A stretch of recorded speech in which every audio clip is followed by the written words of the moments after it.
Hey Jim, how's it going? Good, how are you? Doing good. You about ready for the webinar? As ready as I can be. Okay. It looks like we have 33 people signed up, so Oh, that's pretty cool. yeah. Hey, there goes your dog. Yeah. If I shut the door, she gets frustrated, and so I just have to leave it open at all times and let her come and go Hang in. on, I got a phone call and then I'll shut it off. Okay. Uh, Hello? Yes.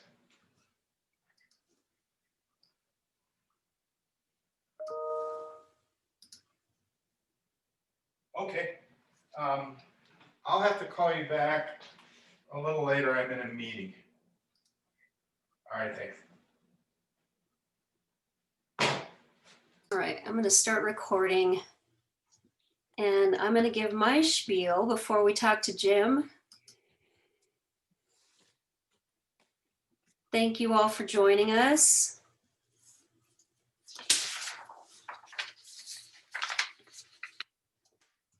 I'll keep letting people in as they join, but big thank you for everybody for joining us.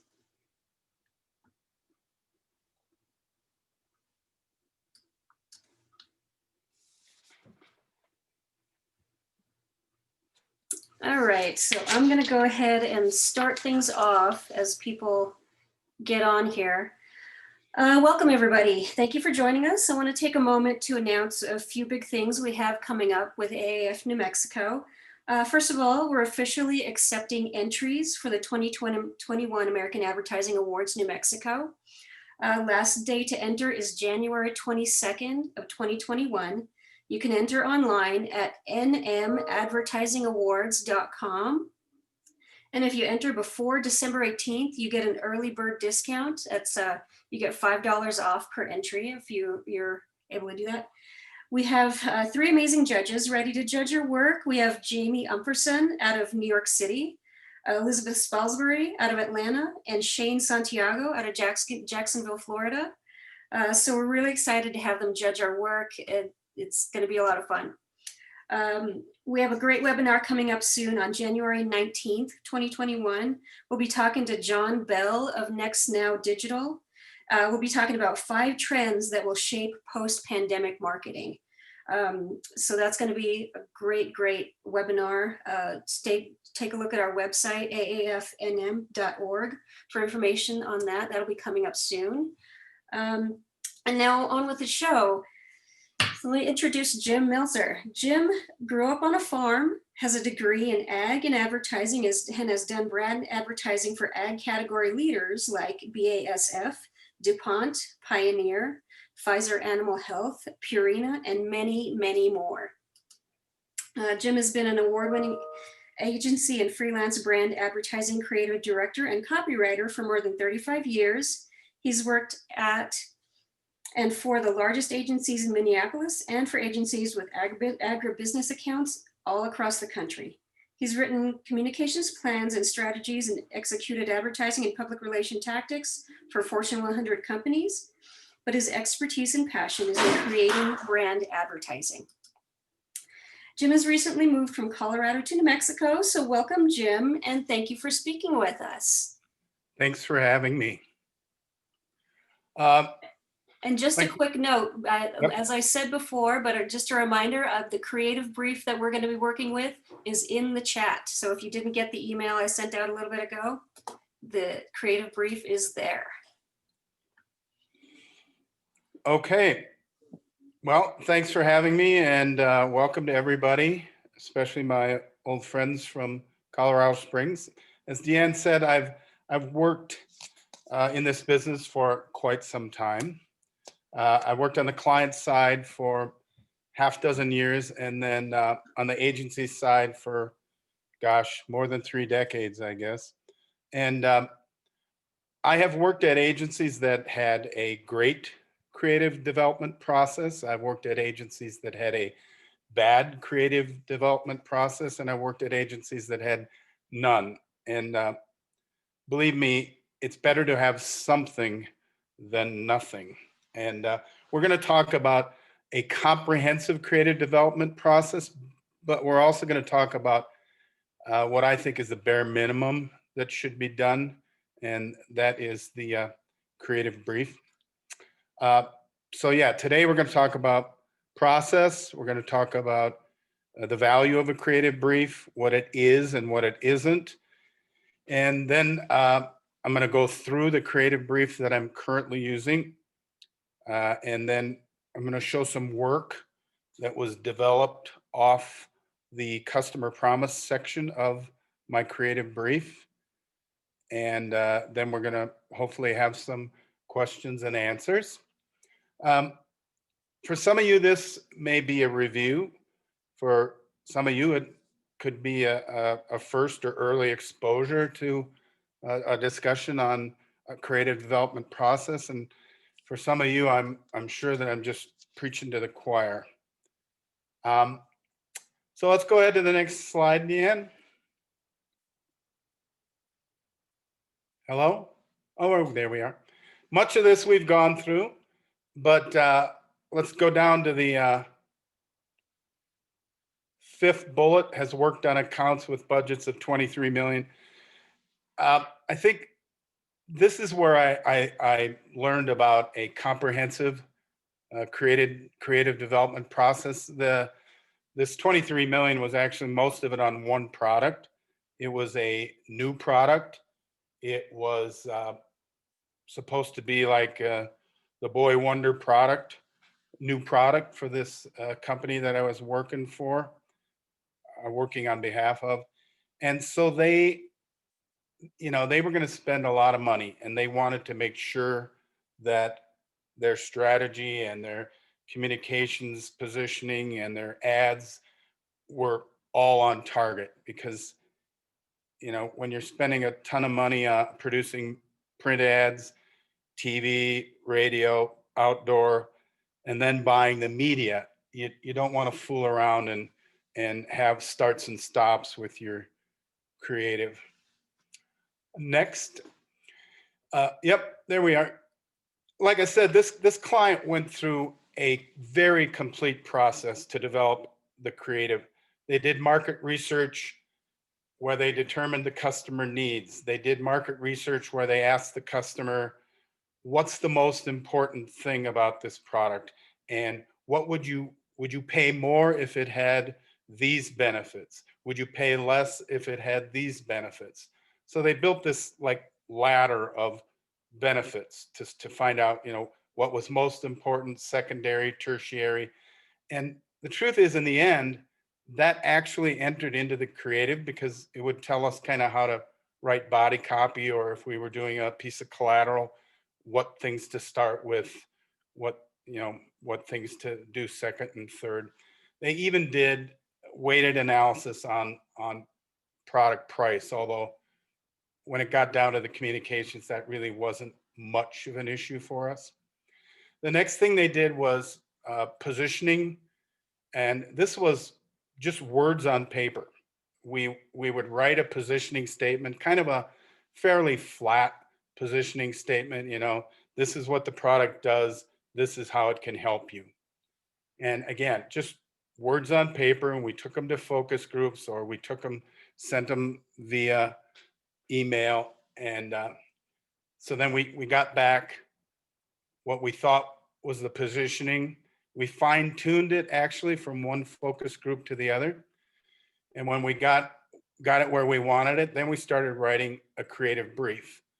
And as you'll see later, the brief has 4 or 5 different sections. And the positioning kind of affects the whole brief, but it mostly affects the customer promise section of the brief, which again, we're going to get into pretty heavily. So again, the customer promise testing, it starts to sound more like an ad at this point, or more like a headline. So what we do is we take the customer promise and we put it into what we call ad-like objects, something that kind of looks like a magazine ad without body copy, or it might look like a billboard where it's a headline and a visual. and the headline is basically the customer promise. But this allows us to kind of narrow in on what kind of imagery the customer is liking best, and it kind of sets up maybe how the advertising will look. And then the next step they did was we actually made ads, and then we pre-tested the ads, before they were, of course, completely done, super comps. And then regularly post-testing would be part of a process, but since we'd done so much stuff before that, by the time these ads ran, we were pretty certain that they were going to resonate with the target. So thankfully we got to skip that part of it, and I know all the creatives out there will be happy to know that somebody got to skip post-testing. Next slide, Deanne. This is kind of why my talk is titled Write the Damn Brief, because somewhere along the line, whether it's a campaign or a single execution, or something that the client thinks needs to be done fast and cheap, they'll say they don't want to do a brief. They don't have the time, they don't have the money, they don't understand the value. But I don't think that means that we shouldn't write a brief. Even, and if you're on the, it's really no different if you're doing a project in-house on the client side, or you're doing a project in the agency world. Somebody should write a brief, and you know the client may not pay for it, but you're going to look really smart by going through the process and presenting it to them, and then of course telling them what the value is. And that's our next slide. Nope, I guess it's not that slide. It's the one after, but this is fine.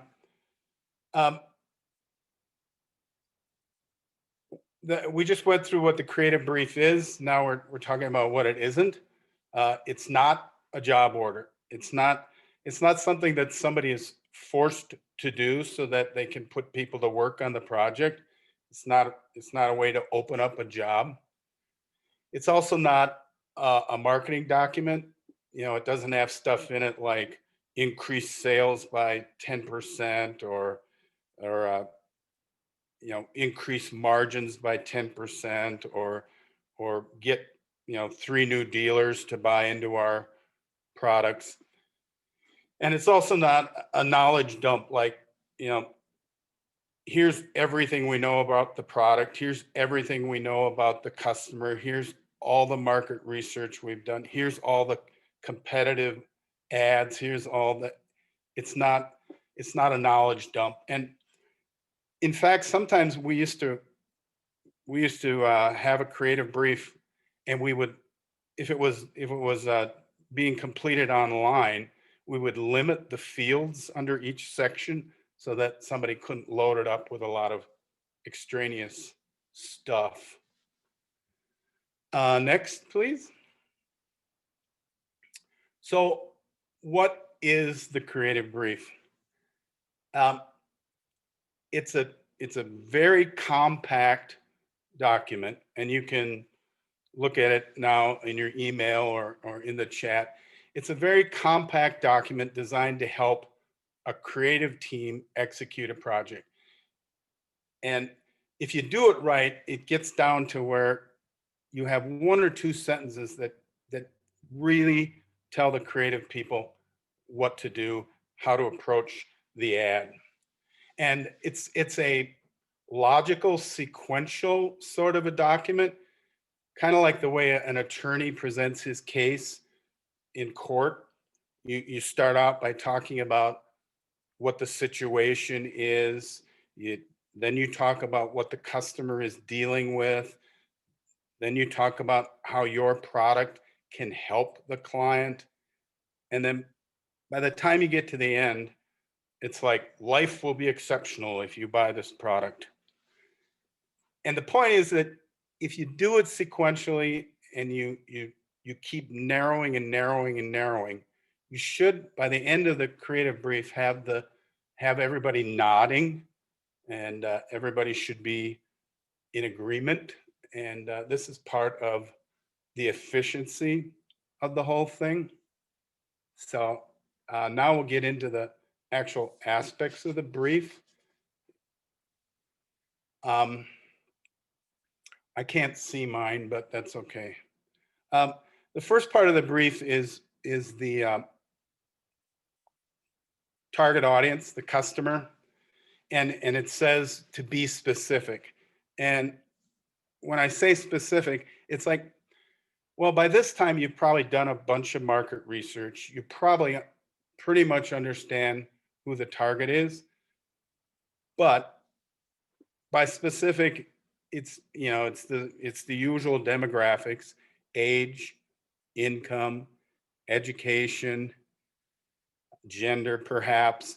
And then are we talking to the consumer? Are we talking to a retailer? Are we talking to a wholesaler? Are we talking to a purchasing agent? Are we talking to an influencer? Are we talking to an early the owner of the company? Are we talking to an early adapter? Now this gets kind of psychographic, or are we talking to a laggard, as they say? So yeah, and again, you need to boil this down, and you need to be specific. The next section, I think I should have printed a copy of this, but what is the next section? Anybody? I can put it up on screen if that helps. Okay. But I think it's what's going on in the marketplace. What's the actual language? Okay. Thank you, Deanne. Thank you very much. Market realities. So this is what's going on in the marketplace. It could be something like, oh, times are really tough down on the farm. Prices are low. Or it could be, things are going well. Prices are good. People are buying lots of stuff. It could be there's a lot of competition in the marketplace. It could be there's not a lot of competition in the marketplace. It could be that people are looking for alternatives and there's really nobody has been able to fill this particular niche in this category. And of course, today it could be COVID. It's an obvious market reality for all of us today. And then we move on to customer attitudes. And this is where we start to get into some of the emotional aspects of a creative brief, the wants, needs, fears, desires. So if let's say times are tough, it doesn't matter what business you're in, times are tough. Well, then one of the customer attitudes might be, well, we need to cut back. We need to spend a little less money than what we've been spending. On the other hand, if things are good, then we might be telling our client, this is the best thing you can buy. Price is not an issue. This is what you should have. Or somebody, might be somewhere in between, and they might be looking for a return on investment. And then now, and then we move on to the opportunity to connect. And it's called opportunity to connect because we're trying to connect not only with the target audience, but we're connecting the realities and the attitudes with the product. So now if you've gone sequentially down the brief, and let's say you discovered that what the customer really needs is a return on investment. Well, then your opportunity to connect might be something like, well, if you want to have a product that is going to work and work well and be a value, something that can give you a return on investment, this is your product. So we're not quite to something that's emotional. We're not quite yet to something that sounds kind of like a headline or a tagline. But again, we're moving further down. And now we get to the compelling promise. And, you know, uh, everybody that does this kind of thing has a different creative brief and they have different language. Some might call it a single selling proposition. Some might call it the one thing. But the agencies I've worked at and now when I'm freelancing, I like the compelling promise title because it starts to sound more emotional. And the point is now you're at a place where you're adding an emotional appeal. And I was always taught that advertising gets noticed more, gets remembered more, works harder if you present an emotional appeal. So if we start at the top and we go down and now we're to this place where it's a compelling promise, and let's consider that our client was interested in, our customer was interested in a return on investment. So now in the compelling promise, we might say something like product X will give you uh, product X will provide the the performance you need that will make you confident or will lessen your worries or will make you a hero or will help you succeed. So you see how we're bringing the product and the product advantages into something that has more emotional appeal. And we'll see this a little later when we go through some of the examples. And then reason to believe. These are uh, factual things, something that backs up the compelling promise. It more than likely comes from market research or it comes from the technical aspects of a product. Let's say your compelling promise has something to do with reliability or, again, providing worry-free performance. Well, then you have to somewhere talk about that. Most likely ends up in body copy, but sometimes you create a compelling promise and then you have a really strong factual reason to believe, and you might combine the two into a concept, or the factual part might lead and the emotional part be on the other end, or reverse. And I'll have a couple examples like that too. And then finally, mandatories, which is you know graphic elements, logo, name of the company, etc. And a lot of times in the stuff I've worked on, it's kind of like pharmaceuticals, and there's all kinds of crazy disclaimers you have to deal with, which drives the art directors nuts. And then finally, signatures.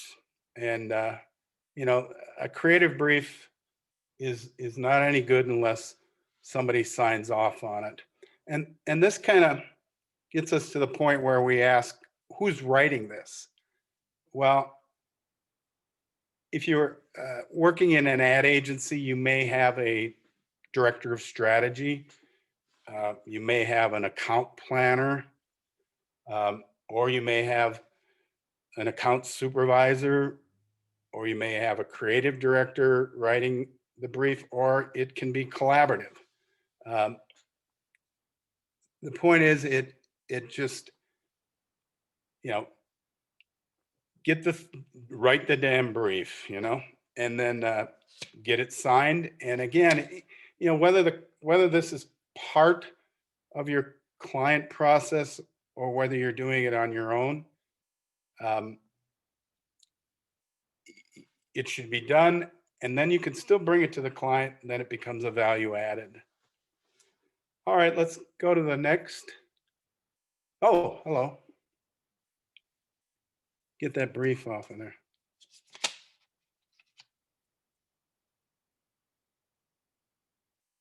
Okay, next.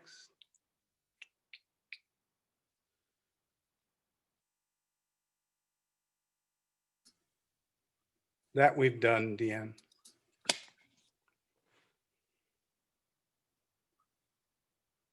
Okay, here we are. Sorry, I was I was nodding. Um, so we've talked about how to write a brief. Now let's talk about the importance of the brief. It consolidates thinking. Like I said, the creative brief isn't a marketing dump. It's not a market research dump, but it takes all those things and brings them in to a more concise document that can be used specifically by the people that are designing the communications piece, the ad, whatever it might be. And yeah, single-minded message, customer promise, the one thing, whatever sort of language your agency or your company uses. And I guess the biggest value of the creative brief is that it helps you work more efficiently and productively. I remember years and years and years ago, I was working at an agency that didn't have a great creative development process. And the creative team would just start concepting ads. And, we were just going on our own intuition. And we might have, 20, 25 uh, thumbnails up on the wall. And we'd look at them and then we'd go, well, here's 4 or 5 that fall under this kind of a strategy or promise. Here's 3 or 4 over here that fall under a strategy. And here's 4 or 5 under this strategy. And then we'd look more carefully at what that strategy was. And then we'd say, yeah, I think this is the way, this is the strategy we should pursue. And then we might only have 1 or 2 ads under that strategy. So the point being, if you start with one strategy, now you might have 20 good ads under that one strategy to choose from. It makes your concepting time much more efficient, much more productive, and you get better work. Um, avoids false starts, avoids fist fights.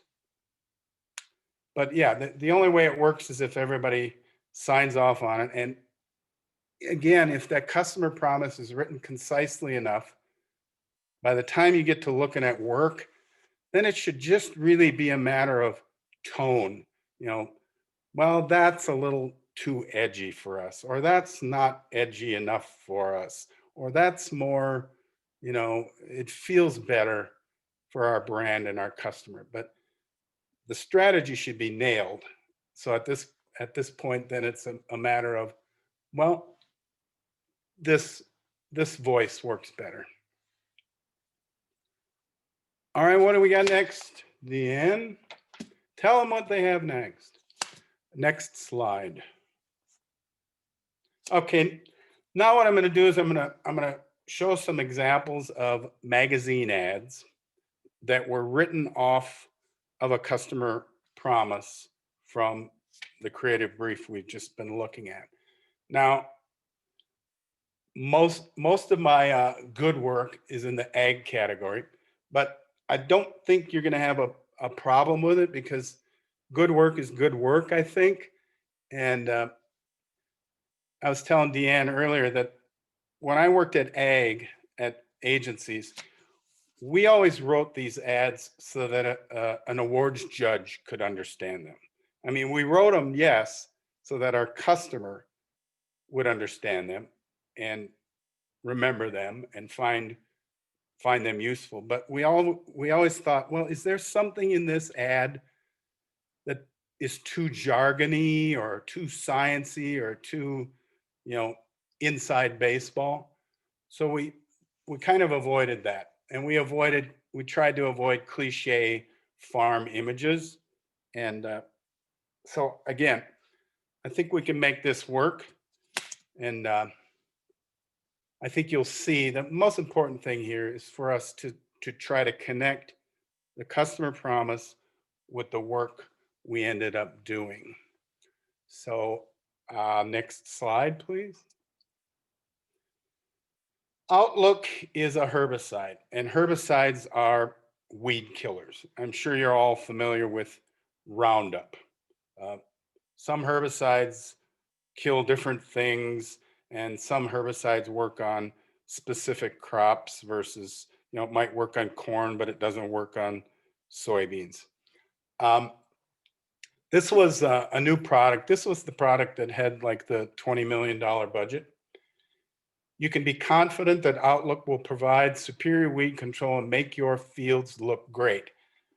Now, this is a promise that, it has some fact to it, and it also has some emotion to it. Confident is part of the emotional appeal. Superior weed control is part of the factual part of it. It's kind of that thing that connects with the product. And then the last part of it, make your fields look great. Now, we all know that farmers are running multi-million-dollar businesses, and they really shouldn't, aesthetics shouldn't bother them. But the truth is, farmers will drive by another farmer's field and they'll go, gosh, his crops look great. Or they'll go, his crops look like shit. He's not working hard. He's not doing the right thing, etc. So that makes it hard to go to the coffee shop or wherever. And so now let's take the next slide and we'll see how we made it work. So here's Farmer Jim walking into the local cafe. I think there's a word missing on there. My fault. I think there's a word "a" missing. Sorry about that. A herbicide can make you feel completely confident. Extremely cocky, however, is a possibility. So again, it's this emotional appeal. All right, next. Another herbicide. Sometimes you have to put 1, 2, or 3 different sorts of things on your field to kill bugs and weeds and whatever. And it's complicated, it's messy. So this distinct product comes along and they say, now you don't have to go through the hassle. That's the emotional part of the customer promise, using a complicated and expensive blah, blah, blah to get the weed control you need. So the weed control you need is the factual part. Not having to go through the hassle is the emotional part. And again, we'll see how we made that work. Next. So distinct takes a complicated problem, provides a simple solution. And these ads were kind of interesting because we had up in the upper left kind of a history of the safety pin. The safety pin was invented while Walter Hunt was twisting a piece of wire trying to think of something that could help him pay off a $15 debt in 1849. And this campaign also included a paper clip and a rubber band. And really, it was a spread ad, so it kind of popped in the ag books. Next, please. Sorghum is a crop. It's kind of like corn, but you grow sorghum where you can't grow corn, like in the deep South, Florida, Texas, etc. And so the seed that you plant has to be what we call really tolerant.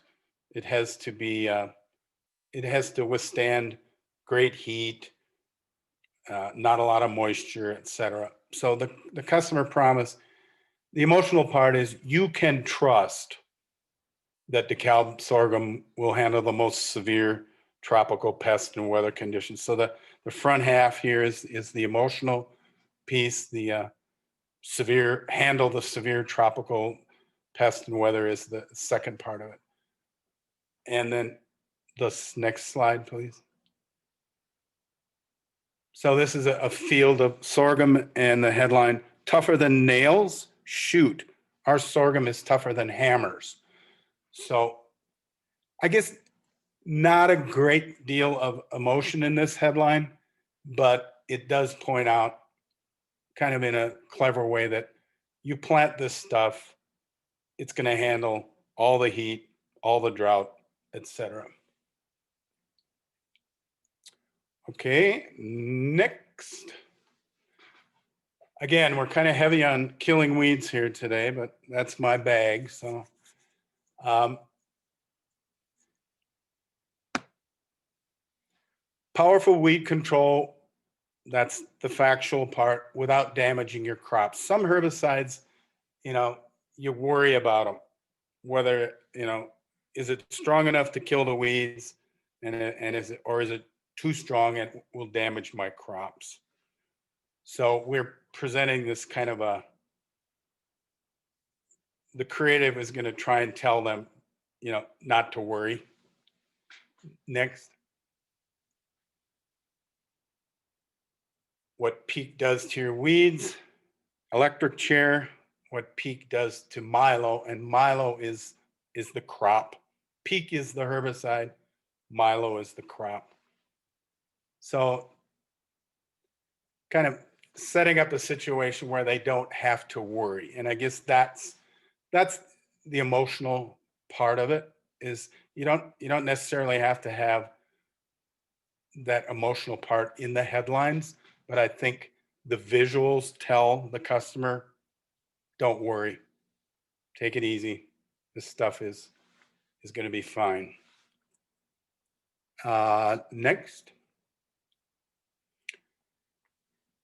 This is kind of an interesting uh,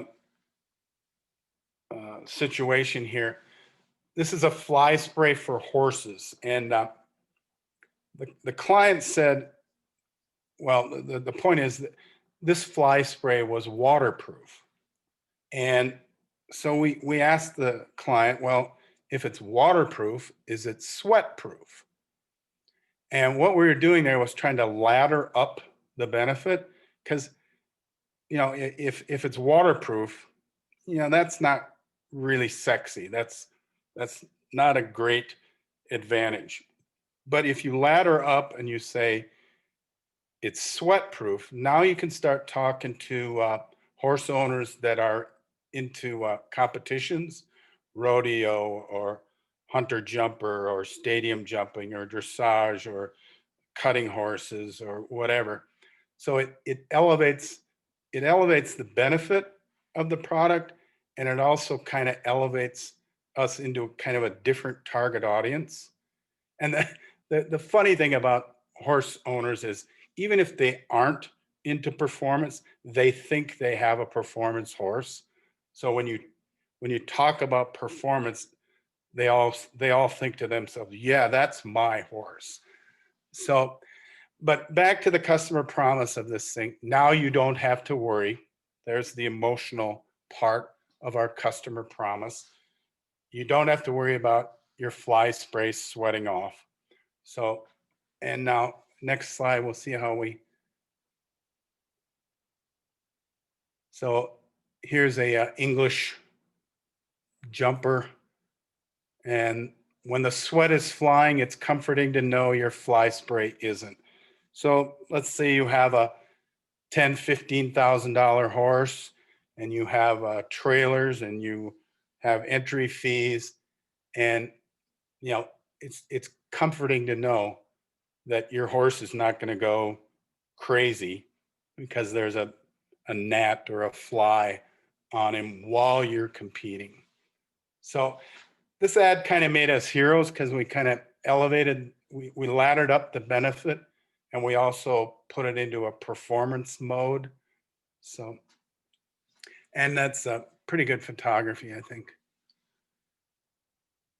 So, and then I should mention, sometimes you have to have like a helper line, and that's kind of what we did here, even though it was in the headline, but we added a last sort of um, a kicker to it, where it says Solitude, the fly spray that won't sweat off. That also allowed us to do less body copy. So that's it's a little trick. Sometimes you're dealing with a limited amount of real estate, and it's like, well, we don't want to muck it up with a bunch of body copy, so we'll do that. And in this instance, it also allowed us to turn it into a poster. because it was a print ad. And so we efficiently, without having to do a lot of redesign, turned it into a poster. All right, next, please, Deanne. Okay, more weed killers. Except it's a little softer because it's fruits and nuts. Um, Again, here's a customer promise that's partially factual, that is the product, and partially emotional, that is what it can do for you. Um, Here's an instance where we kind of knew where we wanted the creative to go. So, so we kind of, we hadn't started the creative, but we kind of knew where it needed to go. So we put some language in the brief, and I don't, some people might consider this cheating, but we put something into the brief that would guide us to where we thought we wanted to go. And that is part of the fabric of fruit and nut production.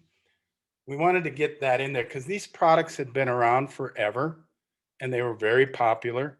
And we just needed to do an ad that reminded people that you know us, you've used us, you're happy with us. So um, we'll go to the next slide.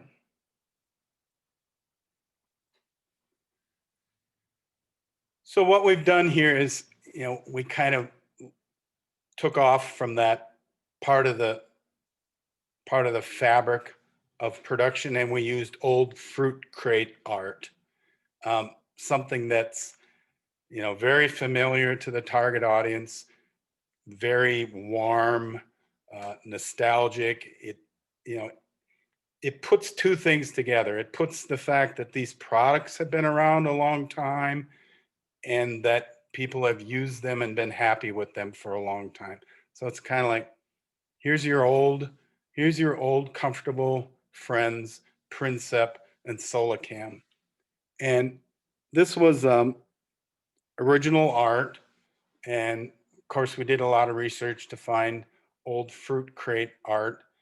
And here was an instance where when we got to the end of this, they loved the way the ad looked, and they got good response from their customers.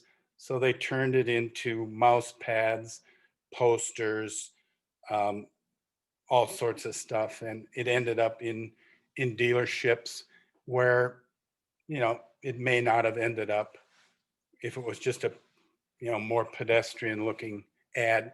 I mean, dealerships put it up because it looked good. All right, next slide, please, Deanne.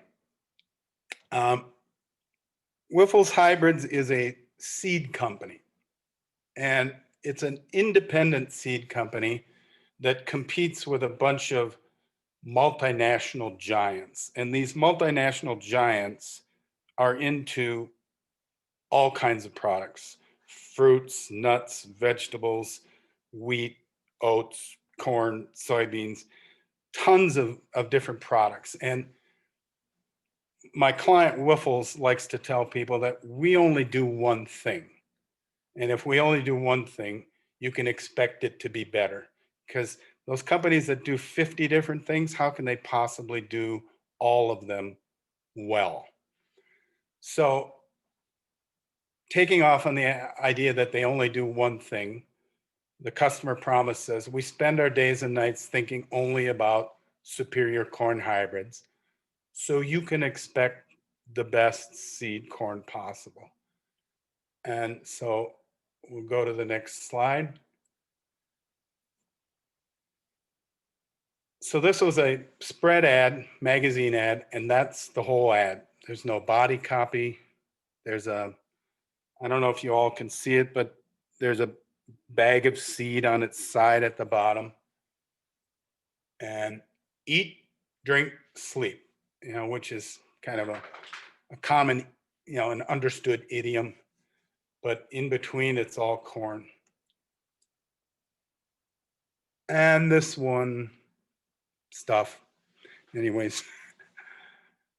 All right, I think we have a couple more maybe. Next slide, Deanne. Okay, here's a product for horses. It's a dewormer. Your horse gets worms.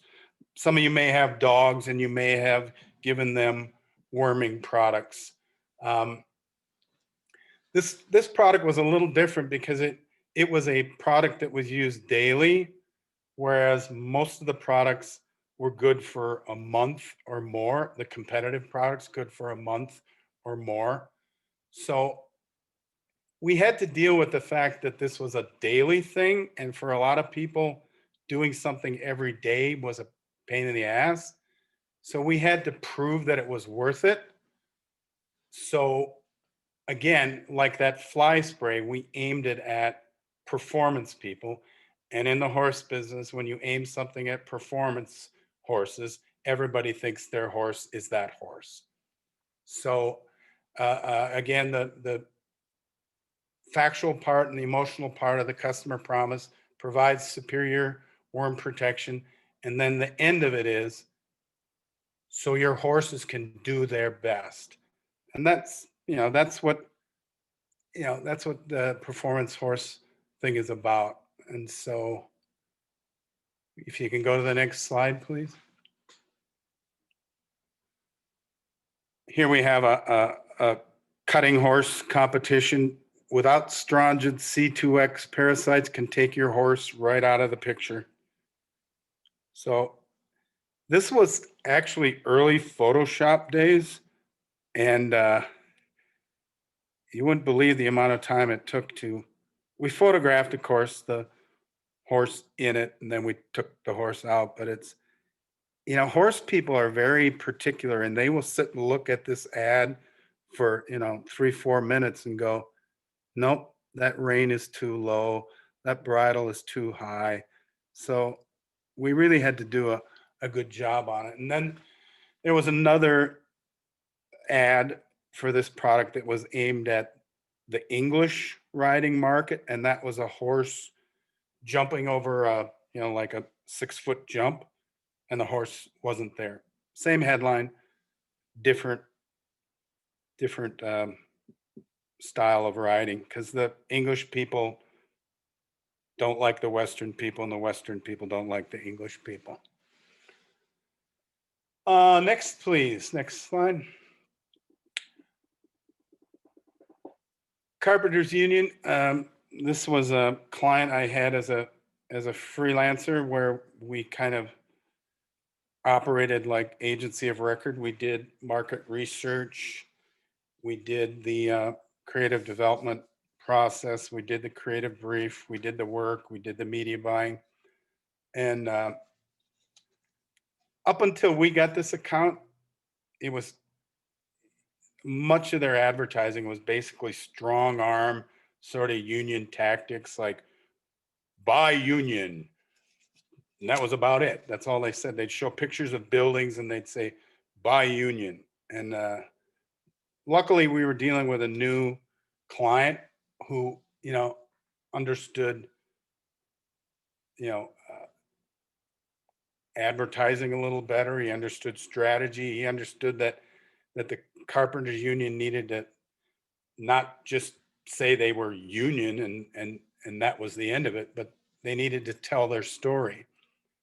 So we came up with I don't know if it was the tagline that came first or if it was the customer promise that came first, but we tried to tell people, yeah, in the end, these carpenters may cost a little more, but they'll be done in half the time of somebody else, and it'll be done right the first time. And we did maybe, I don't know, a dozen print ads. Some of them were aimed at architects, some were aimed at purchasing agents, some were aimed at residential contractors. So you can go to the next slide.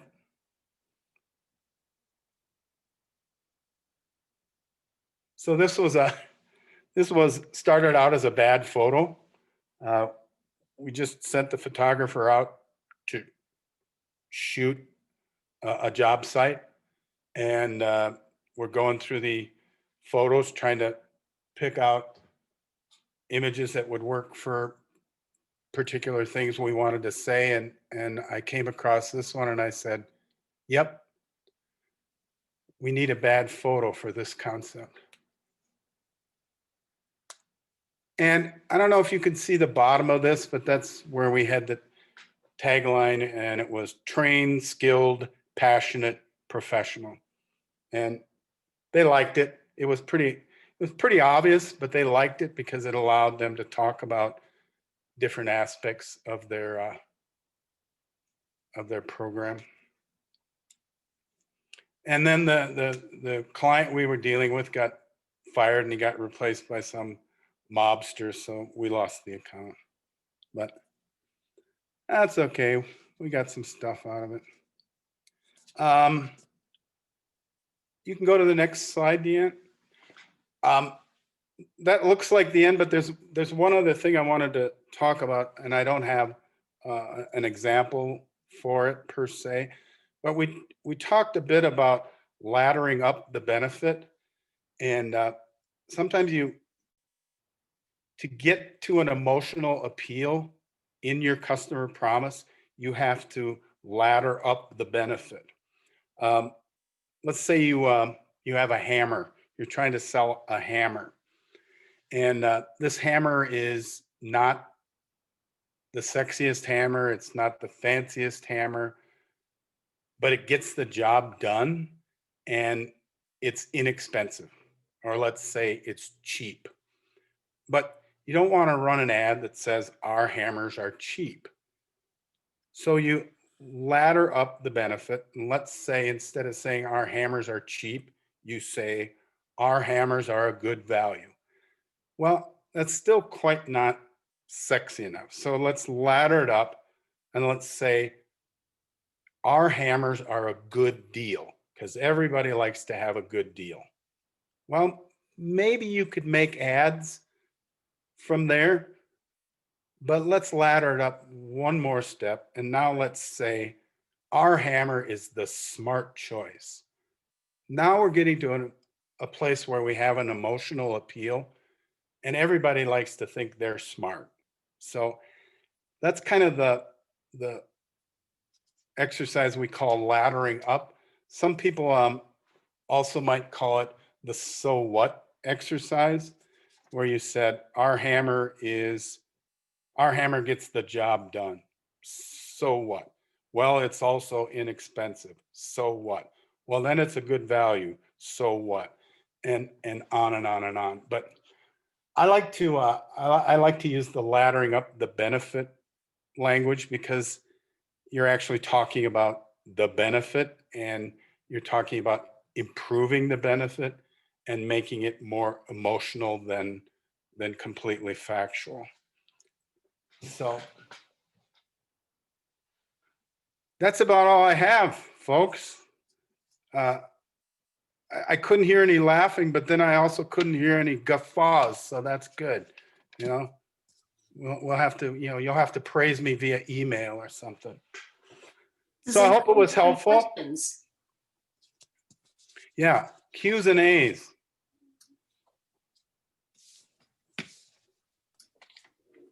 Hey, Jim. My name is T. I'm a creative director in Albuquerque. Hello. Hey, appreciate your walk through this, and yeah, thanks for acknowledging too that everybody has different names for these things. Yes.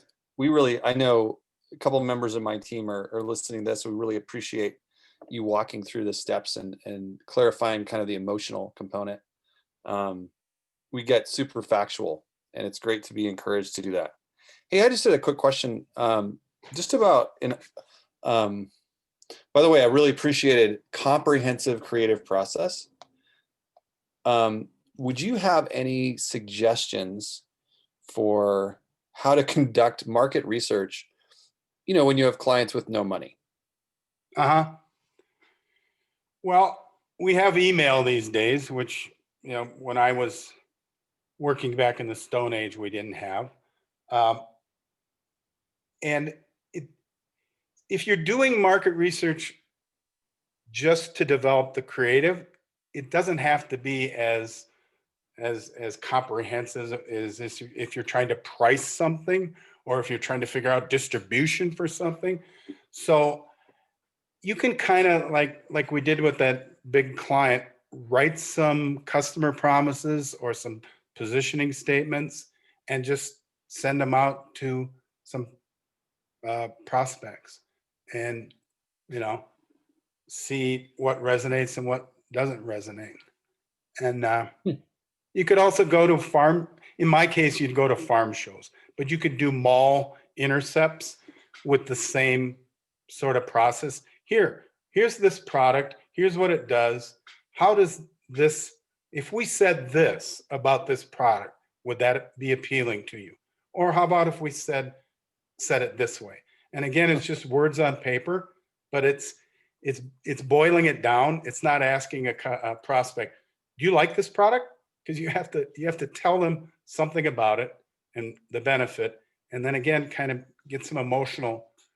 You're not at that point yet where you're writing a customer promise, but you're kind of getting closer to it so that they can respond to it with both their head and their heart, and have at least a half dozen options for them that are all little tweaks here and there. One's a little more head, the others are maybe a little more heart. That's interesting. That's great. Thanks for that. Yep. Thanks for that. Hey, the other thing too, so in our process, we do positioning statements after.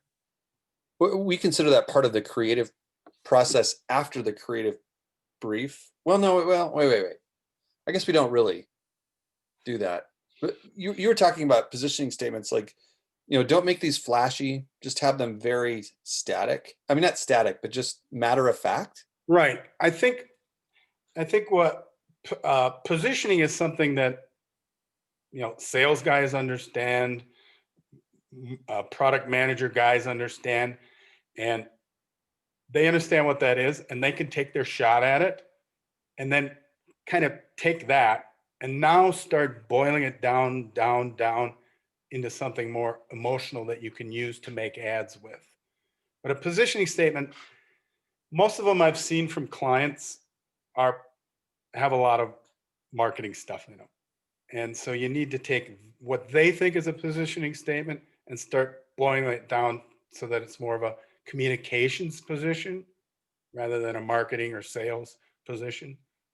So it's this boiling down thing, but it's not totally emotional yet. It's kind of a statement about, here's what the product does, here's what it can do for you. And then it's like, okay, am I more interested in value or am I more interested in performance? And it kind of gets you closer. But again, it's a step you can skip, really. After all that, you could just, you can skip this. Heck with it. Well, it's all this idea of you got a bin. It's an upside down triangle, and you take stuff from sales and marketing, or you take stuff from market research, and you look at it and you go, can that help us make an ad? Maybe if we funnel it down a little, now it can help us make an ad. Now let's get right down here where we know what we want to say and we want people to sign off on it. That's how you get, I think, down to, by the time you get to a customer promise, it should sound a lot like a headline. Mm-hmm. Emotion, a little fact thrown in. That's great. Okay, one more question. I've taken up all your time. What is a super comp in your mind? Well, again, I've been around since dirt, and we used to have people on staff that used markers. You know what a marker is? Yeah. Yes, I know what a marker is. So you'd do a thumbnail, and then you'd do a marker rendering. Well, today people just go through all the photo books and scan and Photoshop and make a super comp, which is basically, almost looks like an ad. Sure. Oh yeah. We used to hand letter layouts for presentation. It was okay. Funny. So we find clients they're not even working with these. It's actual. They're completely clueless. We have to be absolutely literal in what we're showing them. funny story. Working on a project one time, showed marker comps to the client of a piece of collateral and some outdoor ads. Anyway, they loved it. They approved it. So we shot everything, had real photography, put it all together. And they're like, what is this? Where's our cartoons? Yeah. Where's our people? Yeah. Yeah, that happens. I find that if you're working with a C-level person, it's a whole different game. If you're working with a product manager, it's a different game. If you're working with a communications manager, it's a different game. You have to determine Sure. what they can understand, and yet you got to make it clear. This is what it will kind of look like. Yeah. But the best is when you can do, pencils, thumbnails, and the client gets it. Sure. If they get it in a pencil, they understand how the visual and the headline work together and make an ad that delivers on the promise. Boy, that's ideal. Then your client is getting it. But Yeah. some need a little more help. Hey, I appreciate your time. Thanks for sharing your many years of wisdom. Thank you very much. And I can still walk.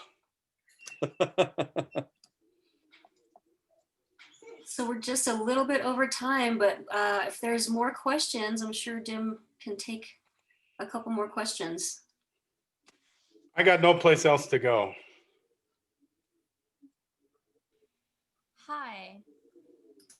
Hi, my name is Don Franco, and I work at a creative agency in southern New Mexico. I'm pretty new to the industry, but I had, a question with a creative brief, something like this. Do you have any kind of length or formatting suggestions? Well, the thing that I sent, if you were able to look at that, that's about all you should be working with. If you leave any more space, people will fill it up, and they won't think efficiently, and they won't boil things down. So, again, every agency kind of has their own format for these things, and the subjects, the sections might be titled a little different, but I think the example I'm showing there is what I've seen from other agencies. You don't need any more than that, and if somebody says there's not enough room here, then they haven't thought about it hard enough. Okay, thank you. Yep. Sophie, quiet. Wait, hey Jim, one other quick question. Did you say lathering up? Laddering. Like soap, right? Laddering, like a ladder. Oh, like a ladder. Yeah, like you go from one rung to the next. Oh, okay. Oh man, that must have been really confusing for you, man. No. Our team was discussing it on Slack, and we're like, wait, did he say laddering or lathering? Yeah. Laddering. Laddering. Yes, sir. I think we might still use lathering. Okay.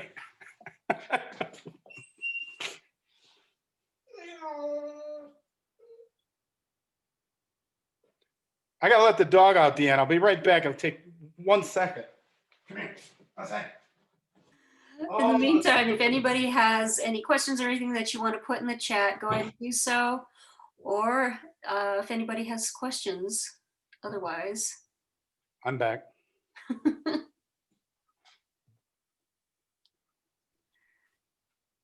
right. Well, looks like thank you all for attending. Thank you so much. Thanks, everybody. Yeah. Thanks, Jim. Thanks, Jim. Yeah, thanks for hosting, and thanks, Jim. Yep. It's good to see you. Nice to see you. Be in touch soon. Thank you, Okay. AAF New Mexico. Yeah. Cool. Bye. Bye-bye.